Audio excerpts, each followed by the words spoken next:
Hello and welcome to Mickeyology, where we take Disney a little too seriously. I'm Austin Rathall, and today we're examining two of my favorite animated movies, The Incredibles and The Incredibles 2.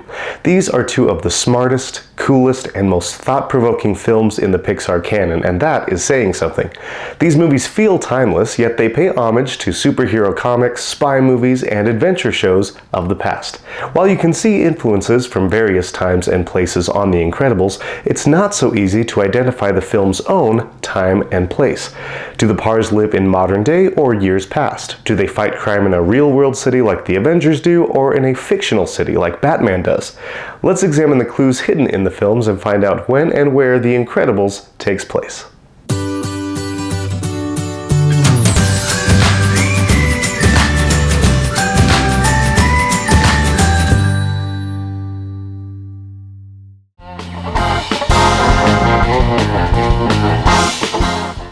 In The Incredibles, we see Mr. Incredible, Elastigirl, Frozone, and the other supers doing hero work until a series of lawsuits forces them to go underground.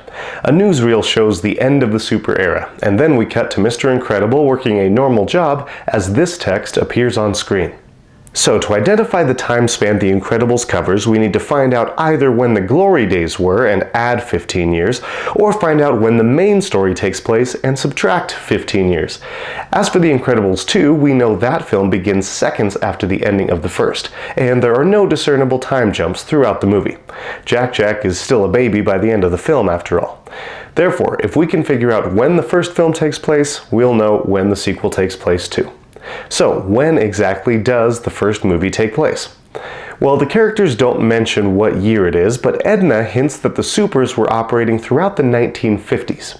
Remember her speech about capes? Do you remember Thunderhead? November 15th of 58. All was well, another day saved, when his cape snagged on a missile. Thunderhead was not the brightest bulb. Stratogale, April 23rd, 57. Cape caught in a jet turbine. No capes! We see some of these unfortunate cape wearers at Bob and Helen's wedding early in the first film. This means that the glory days of supers was sometime around the 50s. That's just about everything we can learn from the dialogue. Luckily, we have more clues in the form of the film's props and signs.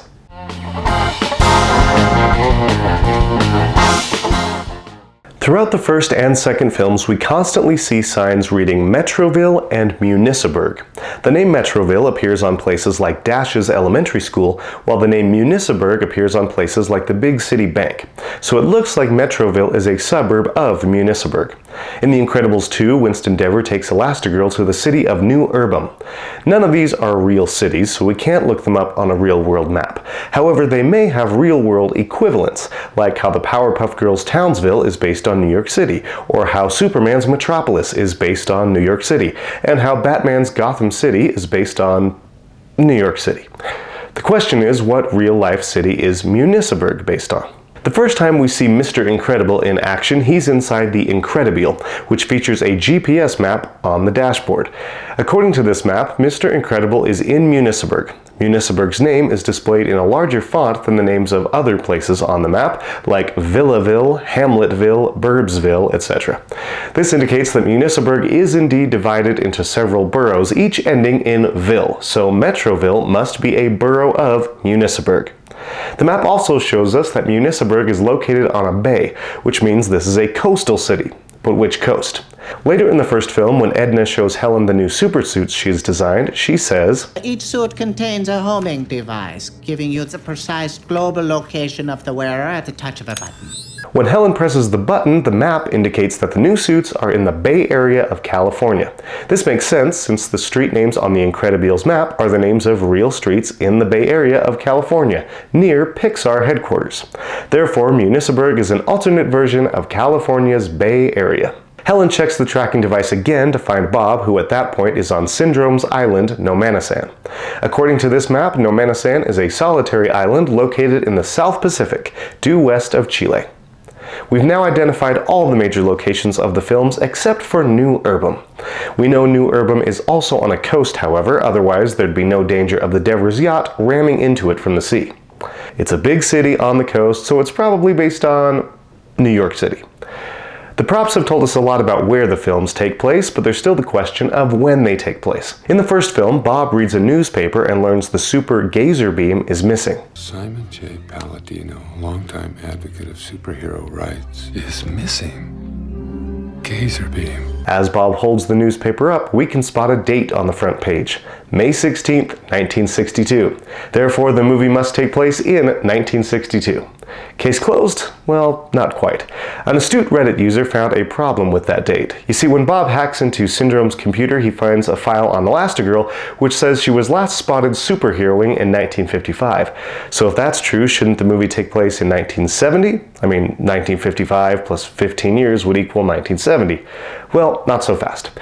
As others online have pointed out, we don't know how long it took for the super ban to take effect. Real lawsuits can drag on for years after all. Take the famous U.S. court case Brown v. Board of Education. Oliver Brown's daughter wasn't allowed to attend her local elementary school because she was black, so Mr. Brown joined a lawsuit challenging segregation in public schools.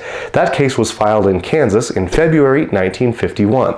Similar lawsuits occurred in other states, and eventually these lawsuits worked their way up through the court system until they reached the Supreme Court, where they combined into a single case known as Brown v. Board of Education in October 1952. The court didn't issue a decision on that case until May 1954, when they ordered schools to end segregation. However, Southern schools were still resisting that decision when federal marshals famously escorted 6-year-old Ruby Bridges to her elementary school in 1960. That's almost a decade after the original suit was filed. What if a similar thing happened in the Supers case? Except instead of liberating school children, in this case, the government is restricting superheroes. The move to ban supers starts when a guy named Mr. Sansweet sues Mr. Incredible for saving him. The plaintiff, Oliver Sansweet, who was foiled in his attempted suicide by Mr. Incredible, has filed suit against the famed superhero in Superior Court. Mr. Sansweet didn't ask to be saved. Mr. Sansweet didn't want to be saved. And the injury received from Mr. Incredible's actions, so-called, causes him daily pain. Hey, I saved your life! You didn't save my life, you ruined my death. That's what you did. Listen, My you client has little no further piece of- comment at this time. If Sansweet filed that lawsuit in 1947, 15 years before the main story begins, then it could have taken years to reach a conclusion. It could have taken even longer for the government to ban supers. Then it could have taken even longer to get all the supers to comply with the ban. This legal battle could easily have stretched into the 50s, and while the politicians were hashing out the hero ban, Helen and the other supers were probably still doing hero work in the meantime. Some supers may have even continued hero work after the ban, like Bob and Lucius do in the first film, or like Helen does in the sequel. So, to recap, if the process to ban supers starts in the 40s and supers keep supering until the ban is complete in the mid-50s, then having the first movie take place in 1962 checks out. There are some other problems with the 1962 date, however. In The Incredibles 2, we see an episode of Johnny Quest on the Parr's TV, and that show didn't debut until 1964. Plus, while primitive computers did exist in 1962, giving an insurance agent a desktop PC in 1962 is a bit of a stretch. Maybe some statements from the filmmakers can help clear things up.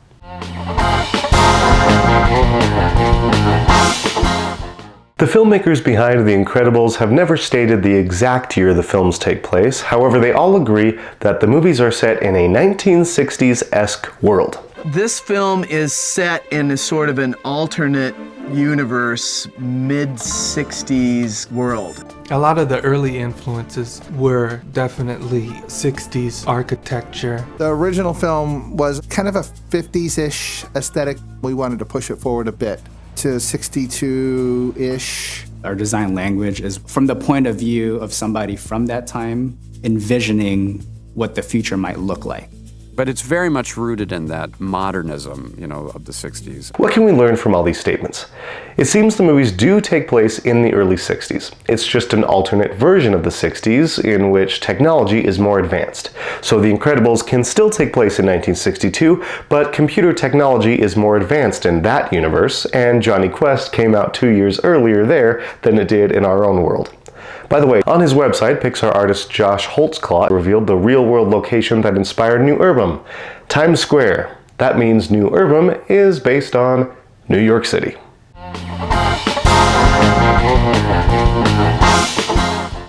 Based on the movie's dialogue, props, and statements from its filmmakers, I'm placing The Incredibles in California. circa 1962.